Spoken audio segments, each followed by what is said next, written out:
Ya rapi. Jaga kakinya. Rapin panggilnya dulu. Rapin. Bagus. Gimana kabarnya anak bapak sehat? Sehat. Alhamdulillah. Sebelumnya ini kita pembelajarannya itu tentang pembelajaran fikih ya. Ada siap untuk pembelajaran hari ini? Siap. Jadi sebelum kita mulai pembelajaran, cepat ke kelasnya. Ke kelas? Zakaria Pak. Zakaria. Pak. Zakaria sehat? Sehat. Semangat ya. Belum makan. Ya. Nanti makannya. Ya, baik. Kita kelas kan?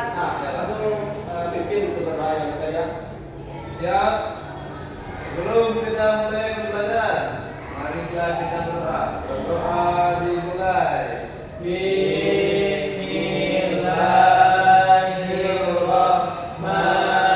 Bismillahirrahmanirrahim.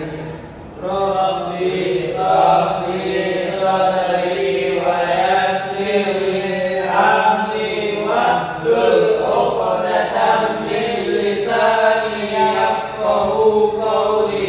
Rabbi zidni ilma warzuqni fahma. Amin.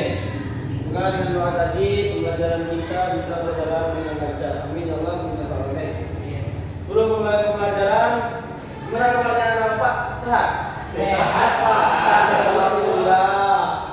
Baik, sebelum kita mulai pembelajaran, Bapak di sini akan mengambil absen terlebih dahulu ya. Dan pertama dengarkan ya, dengarkan.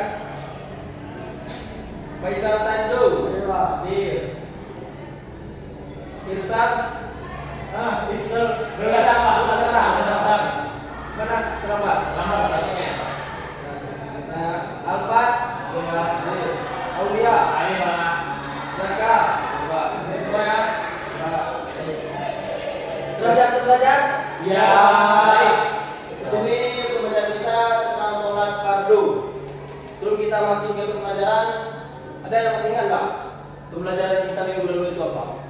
Apa? Toharo, Pak. Toharo. Apa itu toharo? Bersuci, Pak. Suci dari apa? Dari atas Hadas dan najis. najis, betul.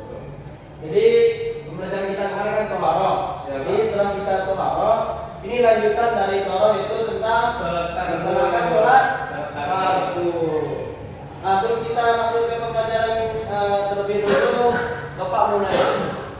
Anak-anak Bapak sebelum pergi ke sekolah, ada nggak sholat subuh? Ada Pak. Siapa yang sholat subuh? Angkat tangannya. Faisal kan sholat? Sholat. Oke, Kebetulan tadi, Pak. setelah Pak. Ya, Pak. Oke. Baik, di sini pembelajaran kita sholat fardu. Sebelum kita masuk ke materi, ada yang tahu apa itu sholat? Sholat Doa apa? doa kewajiban, Pak. Kewajiban, betul. Apa lagi? Untuk mengingat Allah. Mengingat Allah, betul. Jadi yang anda sampaikan betul sebenarnya. Jadi apa itu sholat? Mari kita bahas. Sholat secara bahasa kita itu doa, sebagaimana Tuhan sampaikan dengan kita Al-Fatihah tadi. Doa atau meminta kebaikan pada siapa? Pada Allah Subhanahu Wa Taala. Jadi menurut istilah sholat merupakan semua perkataan atau perbuatan tertentu yang dimulai dari takbir sampai diakhiri dengan salam. Jadi sholat ini ada ketentuannya. Yang pertama berdasarkan kekuatan syariatnya. Yang pertama itu ada sholat wajib, ada sholat sunnah muakkad dan sholat sunnah lainnya. Jadi di sini kita akan lebih terfokus membahas tentang sholat wajib. Ada berapa sholat wajib itu? 5. Yang pertama subuh, zuhur, asar, maghrib, isya. Betul. Subuh berapa rakaat? 2. Zuhur 4. Asar 5. Apa 5 salat? 4. Maghrib 3. Isya 4. Jadi totalnya berapa rakaat? 17 rakaat. Jadi di sini bagaimana ketentuannya itu sholat itu wajib. Jadi sholat itu wajib. Kalau kita laksanakan akan mendapatkan pahala. Kalau kita tinggalkan akan mendapat dosa. Jadi jangan tinggalkan sholat. Setelah kita tahu pengertian dari sholat, apa landasan dari sholat? Buka ada Bapak surah Quran kemarin kan? Jadi buka surat Quran surah Al-Hajj ayat 78. Sudah buka kan? Lihat di papan tulis, mari kita baca bersama-sama. Dengan mulai ta'awuz. A'udzu billahi minasy syaithanir rajim. Bismillahirrahmanirrahim. Faqimus sholata wa atuz zakata wa'tasimu billahi huwa maulakum wa ni'mal maula wa ni'man nasir. Coba baca artinya Faisal. Yang artinya, padahal mereka hanya diperintahkan menyembah Allah dengan ikhlas menaatinya semata-mata karena menjalankan agama, dan juga agar melaksanakan sholat dan menunaikan zakat, dan yang demikian itu agama yang lurus. Baik, di sini telah dibacakan arti dari anak kitab Faisal tadi, anak Bapak Faisal yang kedua. Dalam ayat ini dijelaskan bahwasanya mereka hanya diperintahkan untuk menyembah Allah tanpa menyembah yang lainnya, dengan ikhlas dan mentaatinya semata-mata karena menjalankan agama. Jadi cara menyembah Allah itu sebenarnya telah digambarkan ayat ini. Laksanakanlah sholat dan tunaikanlah zakat, dan demikian itu agama yang lurus. Jadi jikalau kita menyembah Allah atau cara kita berkomunikasi dengan Allah itu dengan cara sholat. Jikalau kita tidak sholat, maka Allah akan mengancam atau memberikan dosa pada kita dengan azab-azab yang sangat pedih. Jadi ada artinya apa? Kalau sakit itu asal Pak. Kalau sakit, jadi sini dalam Islam ketentuan sholat itu wajib. Walaupun kita sakit atau tidak bisa bergerak sekalipun, kita diwajibkan untuk sholat. Tapi dengan keringanan yang telah ada. Misalnya nih, anak bapak Alfat sakit, tidak sanggup untuk berdiri, bisa di dalam ajaran Islam sholat bisa dilaksanakan secara tidur, dalam hati juga bisa sholat. Duduk dulu atau tidur Pak? Yang pertama itu duduk dulu. Kalau nggak sanggup untuk duduk, maka berbaring. Kalau tidak berbaring, pakai hati. Kalau tidak ada hati, Bagaimana hatinya Pak? ya dalam hati dulu. Intinya sholat di hati. Kalau nggak ada hati, nggak usah sholat lagi, mati aja lagi. Di sini kita lanjut ke pembelajaran saja, itu syarat wajib sholat. Syarat orang sholat apa? Yang pertama Islam. Berapa Islam?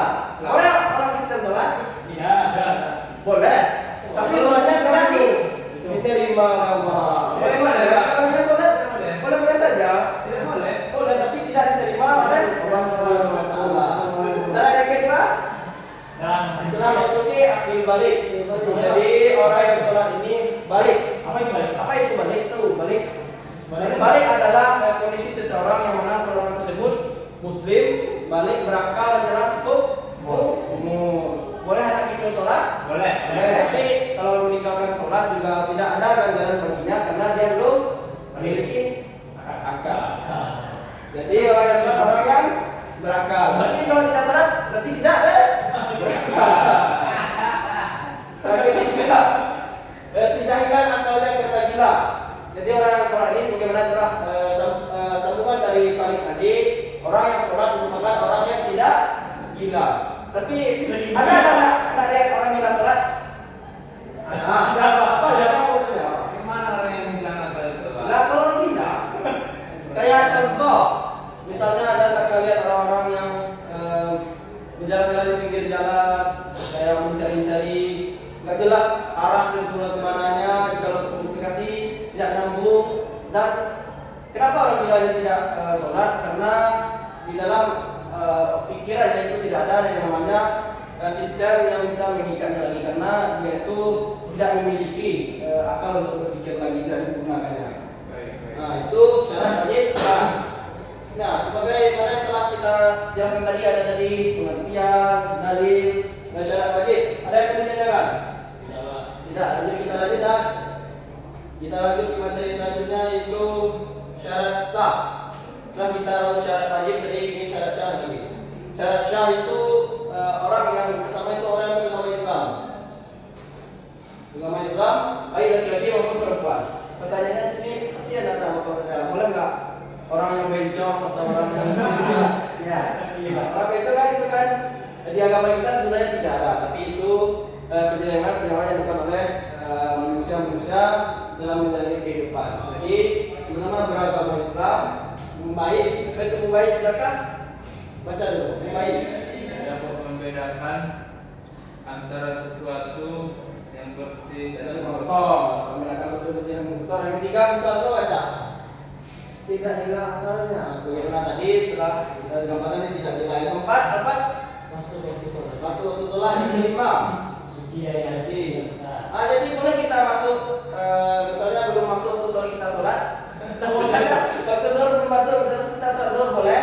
Ya. Nah, jadi kita sholat Boleh, pas Pak. masuk waktu sholat. sholat sunnah. Sholat sunnah. Ya itu kan beda kan kita apa aja kita kan.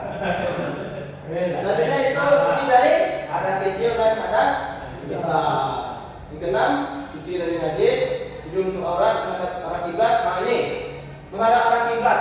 Kadang banyak kita temuin di luar sana orang yang sholat misalnya di atas mobil. Ada di rekan anak bapak. Itu bagaimana itu menurut pandangan dari anak bapak semuanya? Sah nggak sholatnya? Sah. Berikan pandangannya Alfa. Kalau sholat di atas mobil itu sah jika memang mobilnya itu tidak akan berhenti dan merupakan perjalanan jauh, maka Nabi Muhammad juga memberikan keringanan terhadap orang yang melakukan seperti itu, dia sholat di atas mobil dan mengikuti kemarahan. Nah, jadi intinya walaupun arah kiblatnya berbeda-beda, namun niatnya sholat itu karena Allah dan mengharap diberkati dari Allah Subhanahu wa taala. Yang kesembilan niat tertib waktu menunaikan sholat. Boleh kita berlari-lari sholat ya Kak? Sholat sambil berlari boleh? Sambil berbicara? Nah, tidak. Jadi kita harus muwalah, ada itu Quran. Muwalah itu tidak berputus-putus dalam melaksanakan setiap waktu sholat. Artinya secara berkesinambungan, secara berurutan, tersistem dan tidak ada adanya rentangan waktu. Misalnya zakat takbir, terus lari dulu rukuk, itu nggak boleh. Jadi adanya rentangan. Yang ke-12 tidak berbicara. Kemudian adanya beberapa gambaran. Yang ke-12 tidak melakukan gerakan lain selain gerakan sholat.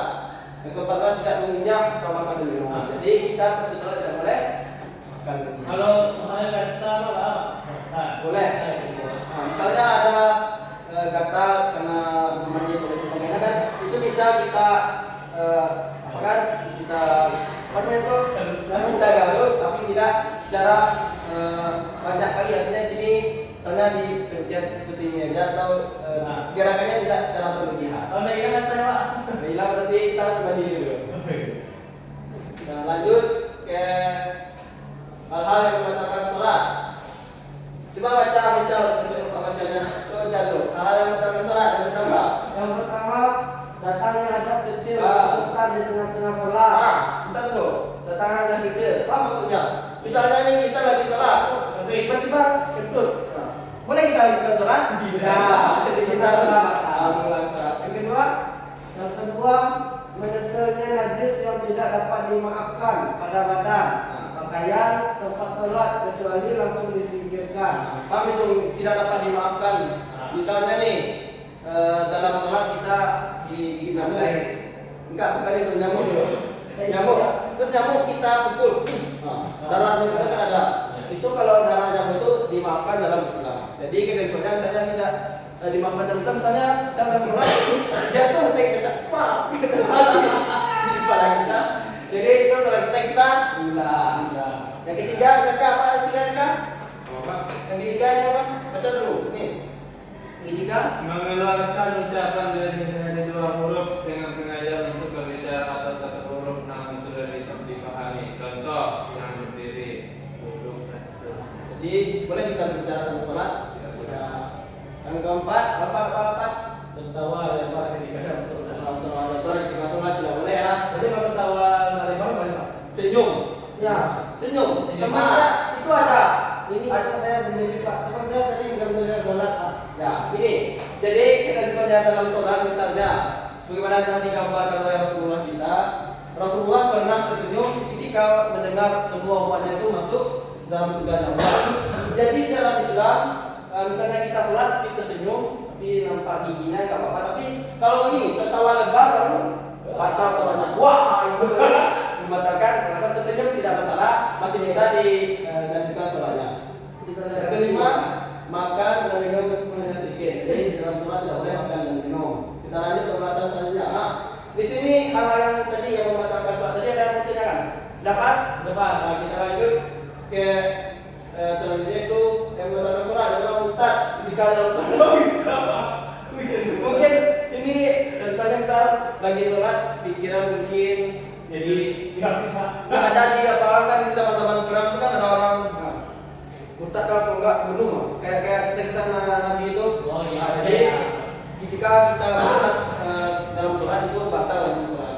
Gila ketika sholat berbalik tersingkap pakaian sehingga terbuka aurat. Jadi biasanya ini kebanyakan dari yang perempuan yang tidak menyadari misalnya dalam memakai mukena terlihat kaki aurat maka batal dalam sholatnya. Jadi jika ada anak bapak kan semuanya laki-laki. Ya. Jika memiliki adik atau ibu, misalnya ingatkan ibunya bu, kalau sholat tidak boleh menampakkan aurat. Misalnya jangan sampai kelihatan kaki.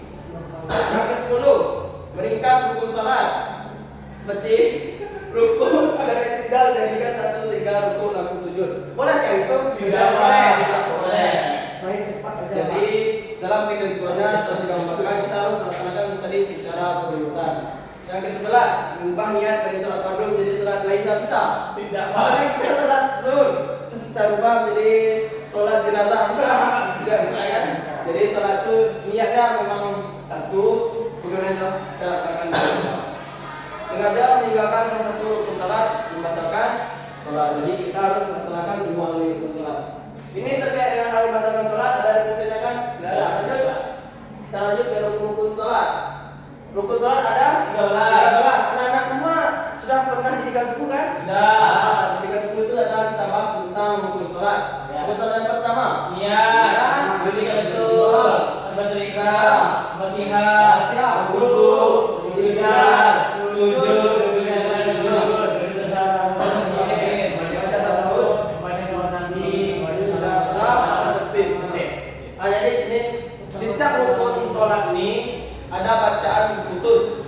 Setelah sebagaimana kita pelajari, mulai mungkin anak-anak bapak ada dari TPQ. Bapak dari apa dulu dari TPQ mana? Usahakan ini, Pak. Usahakan deh, ini TPQ mana dulu? Alisan. Alisan loh. Jadi walaupun kita beda TPQ, tapi kan baca sholatnya sama kan? Nah, jadi setelah kita baca atau kita pelajari tentang sholat, rukun sholat ini ada 13. Baik, di sini setelah kita mempelajari tentang sholat tadi, syarat-syarat, kita akan melaksanakan kuis. Ada yang bisa dulu bantu? Sholat secara bahasa adalah doa. Doa tertunjuk. Doa. Maksudnya doa. Oh, wih, berarti sholat adalah betul kita tuh. Lanjut. Ada 1000, Pak. Kuis yang kedua, landasan perintah sholat dapat dalam surah. Al-Hajj ayat 8. Ini. Doa. Landas dulu ini. 78. Iya, Pak. Oh, sudah betul. Kita lihat. Ulang ya, Pak. Masih boleh nggak, Pak? Sekali lagi. Lebih keras. Lebih keras. Nggak bisa kayaknya ya. Nggak bisa. Kita Tapi lanjut. betul apa salah kamu itu? Betul. Betul. Cuma tadi betul Pak, agak betul. Jadi tadi sama dijelaskan tadi soal ayat 78. Jadi tadi itu kita teknis. Kita lanjut. Nah, simpulan lagi. Kita bisa menyimpulkan dengan pembahasan kita apa? Apa? Baik, kesimpulannya sholat merupakan suatu kewajiban yang dilakukan oleh para umat Islam, yang mana sholat itu adalah perintah oleh Allah yang langsung dilakukan oleh para nabi melalui perselisihan akhirat, dan juga soal bentuk penghambaan hamba kepada Sang Khalik. Sang Khalik. Betul, kita akan apa? Empat. Jadi di sini sholat itu merupakan doa atau tata cara kita cara mendekatkan diri kepada Allah, dimulai dari takbir sampai salam. Jadi ada tadi syarat wajib, syarat sah, syarat sah dan rukun dari sholat tersebut. Jadi dalam sholat itu adanya kita bagaimana kita terapkan yang telah disediakan oleh agama kita. Jadi sebelum kita menyelesaikan pembelajaran kita, Bapak akan memberi tugas ke diri dulu. Yang pertama, tugasnya tolong dicatatnya. Dia ada tugasnya ini. Catat dulu sebentar, coba. Tugasnya kita jawab di rumah saja. Teman-teman jelaskan tentang sholat fardu. Sebutkan dari Quran menjadi landasan wajib melaksanakan sholat. Sebutkan cara wajib sholat. Sebutkan 5 hal dalam sholat. Sudah dicatat semuanya? Sudah, baik. Mungkin sekian pelajaran kita. Sekali lagi Bapak ingatkan bahwasanya sholat ini telah kita pelajari secara teori, namun harus kita laksanakan dalam kehidupan sehari-hari. Jadi implementasi itu penting. Kalau kita sudah tahu tentang tata cara atau kewajiban, bahwasanya sholat itu wajib. Mungkin sekian yang Bapak sampaikan. Untuk tugasnya kita kumpul minggu depan. Itu sebagai nilai tambah bagi Bapak semuanya. Mungkin sekian.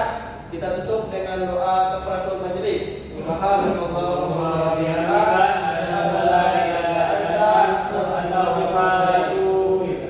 dengan wassalamualaikum warahmatullahi wabarakatuh.